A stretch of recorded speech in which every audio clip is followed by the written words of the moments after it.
क्या सिर्फ 313 बे हथियार और कमजोर लोग कुरैश की ताकतवर फौज का मुकाबला कर सकते हैं? जंग जिसमें सिर्फ दो रास्ते थे, या फतह या फना। बद्र एक छोटा सा गांव मदीना से 80 मील दूर। पहले सिर्फ एक कुआं था, उसी का नाम था बद्र। हर साल वहां मेला लगता, लोग रुकते, पानी पीते, आगे बढ़ते। लेकिन इस दफा किस्मत ने इस जमीन को एक और ही मकाम देना था। यहाँ एक ऐसी जंग होने वाली थी जो इस्लाम की तकदीर बदल देगी। सब कुछ एक कत्ल से शुरू हुआ, अम्र बिन अल हदरामी का कत्ल। कुरैश के अंदर इंतकाम का तूफान उठ खड़ा हुआ। हर तरफ गुस्सा, हर जबान पर एक ही नारा, खून का बदला खून लेकर रहेंगे। इसी बेचैनी के दौरान एक और खबर ने मक्का को हिला दिया।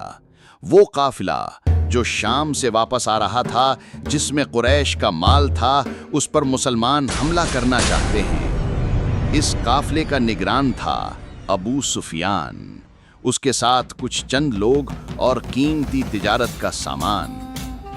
मदीना में जब ये खबर पहुंची तो रसूलुल्लाह सल्लल्लाहु अलैहि वसल्लम ने अपने असहाब को इकट्ठा किया। आप सल्लल्लाहु अलैहि वसल्लम ने फरमाया कि कुरैश हमारे इलाकों में लूट मार कर चुके हैं। कर्ज बिन जाबिर तक मदीना के चराहगाहों तक लूट चुका है।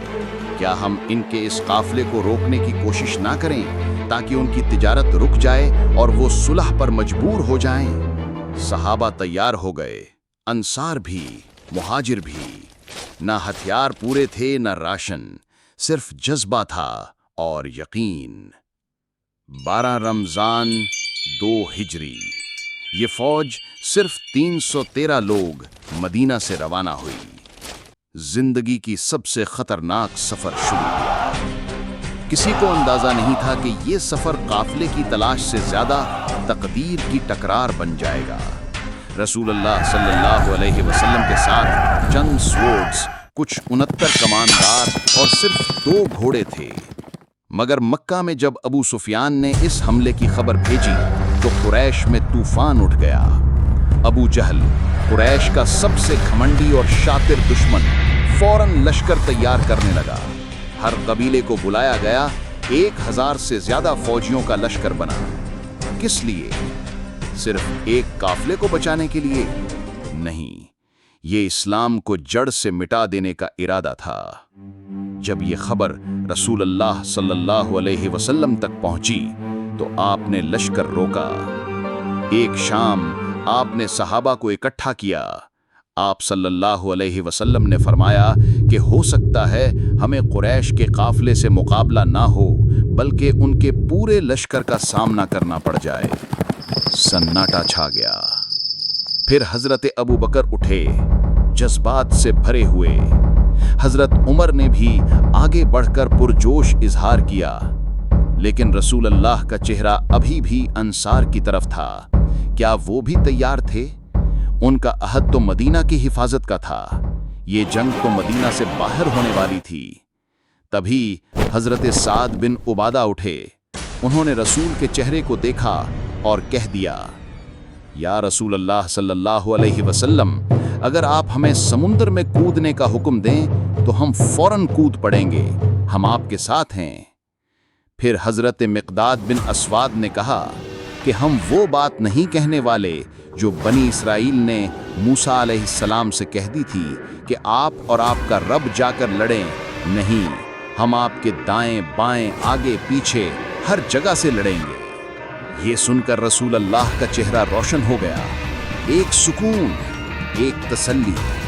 ये सिर्फ लश्कर नहीं, ये जज्बा था जो आसमान तक उठता नजर आया। अगला दिन मदीना से कुछ दूर आपने लश्कर का जायजा लिया। जो जवान उम्र के थे उन्हें वापस भेजने का हुक्म दिया गया। लेकिन एक नन्हा सिपाही हजरत अमीर बिन अबी वक्कास जब वापस जाने को कहा गया तो वो रो पड़े, जमीन पर बैठ गए, आंखों से आंसू रुकने का नाम नहीं ले रहे थे। रसूल अल्लाह का दिल पिघल गया। उन्होंने लश्कर में शामिल कर लिया। ان کے بھائی حضرت سعد بن ابی وقاص نے ان کے گلے میں ایک چھوٹی سی تلوار ڈال دی۔ ایک ننھا سپاہی لیکن جذبہ ہمالیہ سے اونچا۔ پیچھے مسجد نبوی میں نمازوں کا نظام حضرت ابن ام مکتوم کے حوالے کر دیا گیا، لیکن جب لشکر مقام روحا تک پہنچا تو خطرہ محسوس ہوا۔ منافق اور یہودی فراق میں تھے۔ رسول اللہ نے حضرت ابو لبابہ کو مدینہ کا ذمہ دار بنایا اور حضرت عاصم بن عدی کو اس علاقے کی نگرانی دی جہاں سے چڑھائی کا اندیشہ تھا۔ سب تیاری مکمل ہو چکی تھی۔ اب رسول اللہ بدر کا رخ کیا جہاں قریش کے آنے کی خبر مل رہی تھی۔ 313 فوجیوں میں 60 مہاجر تھے، باقی سب انصار۔ صفرا کے مقام پر پہنچ کر آپ نے 2 جاسوس روانہ کیے تاکہ قریش کے قافلے کی حرکات کا معلومات حاصل کی جا سکے۔ ان دنوں قریش کا قافلہ تو ایک راستے سے نکل گیا تھا، لیکن اب ان کا لشکر طاقتور، لاکھوں کا مال اور بدلہ لینے کا ارادہ لے کر بدر کی طرف بڑھ رہا تھا۔ وَلَقَدْ نَصَرَكُمُ اللَّهُ بِبَدْرٍ وَأَنْتُمْ أَذِلَّةٌ، اور یقیناً اللہ نے تمہیں بدر میں فتح دی جب تم کمزور تھے۔ کیا یہ چھوٹی فوج تاریخ بدل دے گی؟ اگلا ایپیسوڈ میں میدان بدر، جب آسمان نے فرشتے بھیجے۔ لائک کیجئے، کامنٹ میں اپنے جذبات لکھیے اور چینل کو سبسکرائب ضرور کریں تاکہ اگلا منظر آپ مس نہ کریں۔